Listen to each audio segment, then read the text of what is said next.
Spirit Aduke, you must push now. Push! It is almost here.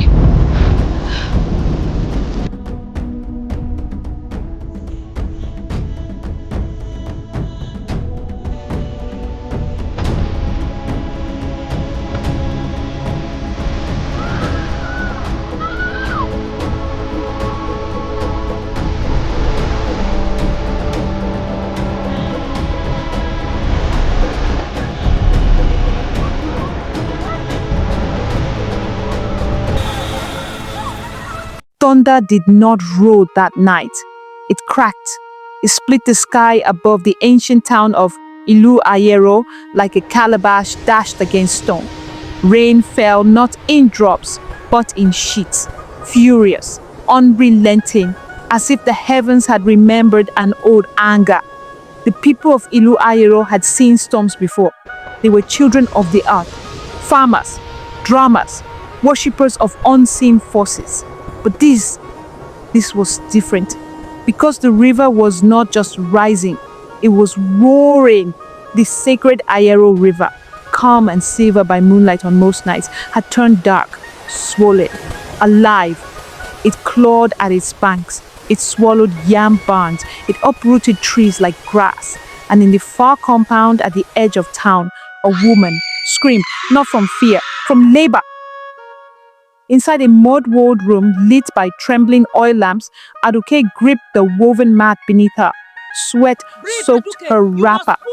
Outside, floodwater licked the threshold. Push! The midwife shouted over the storm. Another crack of thunder shook the rafters, and then the river surged, not outward, upward, like something inside it had awakened.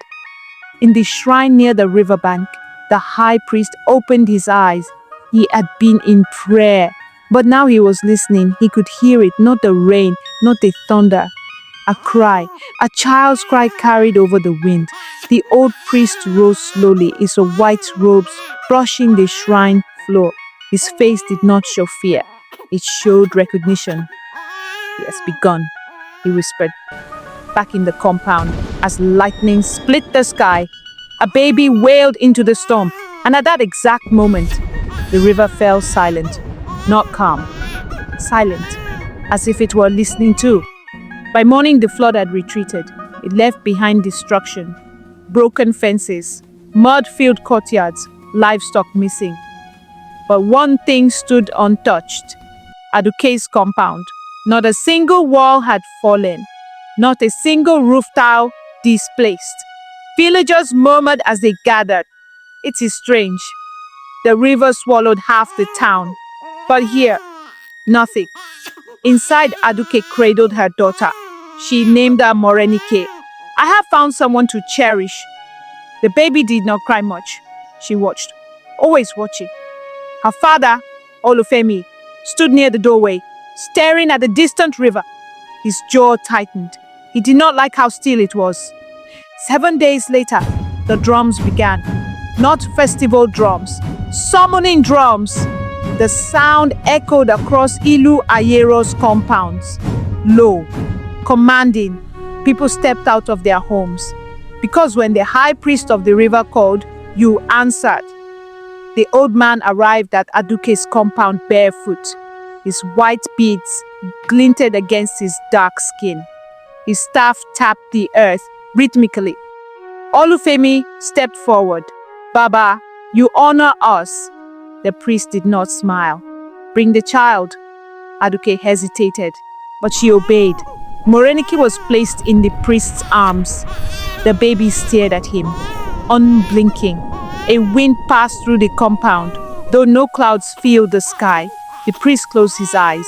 And when he spoke, his voice did not sound entirely his own. This child was born the night the river rose beyond memory. Silence swallowed the air. She did not arrive by chance. Aduke's fingers trembled. The priest opened his eyes, and in a calm tone, more terrifying than shouting, he declared, "She belongs to the river." Gasps erupted. Olufemi stepped forward. "Baba, she is my daughter." The priest's gaze sharpened. "And before she was yours, She was chosen. Aduke felt the ground tilt beneath her. What does that mean? She whispered. The priest looked toward the distant shimmer of Ayérò River. When the time comes, the river will return for what it marked. He handed the baby back gently, but his final words lingered like smoke. Prepare her. Then he left, and the drum stopped. Years passed. Morenike grew into a girl of quiet grace. Her beauty was not loud. It was luminous, skin like polished bronze, eyes deep and searching, a calmness that unsettled even elders. But there were signs. When she fetched water, fish gathered near her calabash. When she bathed her feet at the riverbank, the current softened. Children who swam near her swore the water felt warm.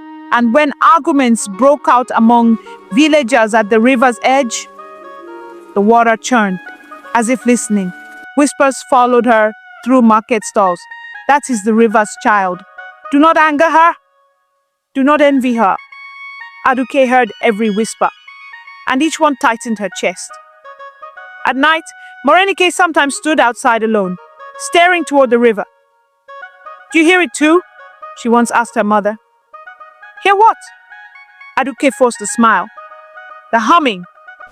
Aduke's smile faded. There is no humming. But Morenike knew better. There was one person who did not treat her like a mystery. Tunde, son of a fisherman. Broad-shouldered even as a boy. Eyes steady, laugh easy. He had known her since they chased goats barefoot through the same dusty paths. One evening, near the banks of Ayérò River, Morenike slipped on wet stone. Before she could fall, Tunde caught her. For a moment, time held its breath. Their faces close, too close. You must be careful, he murmured. She smiled faintly. The river would not harm me. He stiffened slightly. You don't know that. She tilted her head. I think I do. Something passed between them then, unspoken, fragile, and somewhere beneath the water, a shadow moved. Tunde's expression changed. Did you see that? See what? She asked softly. But the river had already gone still. The years turned like pages. Morenike became a woman, and with womanhood came weight. On the night of her 18th birthday, the moon hung full and swollen. The town gathered for celebration. Drums echoed, women danced, palm wine flowed, but near the shrine, the high priest waited. He had grown older, thinner, but his eyes were sharper than ever. As Morenike laughed among her friends, a sudden wind tore through the celebration. The drums faltered, the air grew heavy, and from the distance a sound rose, not thunder, not wind, water, roaring. The crowd turned toward Ayérò River. It was rising again, not with rain. There were no clouds, yet the river climbed its banks like a living thing stretching its limbs. The high priest stepped forward, voice cutting through the chaos. The time has come. Aduke's breath caught. Olufemi grabbed his daughter's hand, but Morenike, she was not afraid. She was listening, because now she could hear it clearly. Her name whispered from the water. Morenike. Tunde ran toward her. Don't go near it. But the river surged higher, and beneath the surface, something enormous shifted. Not a fish, not a log, something watching, waiting. The high priest lifted his staff. The river has come to claim its bride. Gasped, screams. Morenike stepped forward without realizing it. The ground beneath her feet felt warm. The river shimmered, calling. Tunde reached for her and froze, because for a split second, he saw a face beneath the water. Not human, not entirely, smiling. The river rose one final inch, and Morenike whispered, "Why does it feel like home?"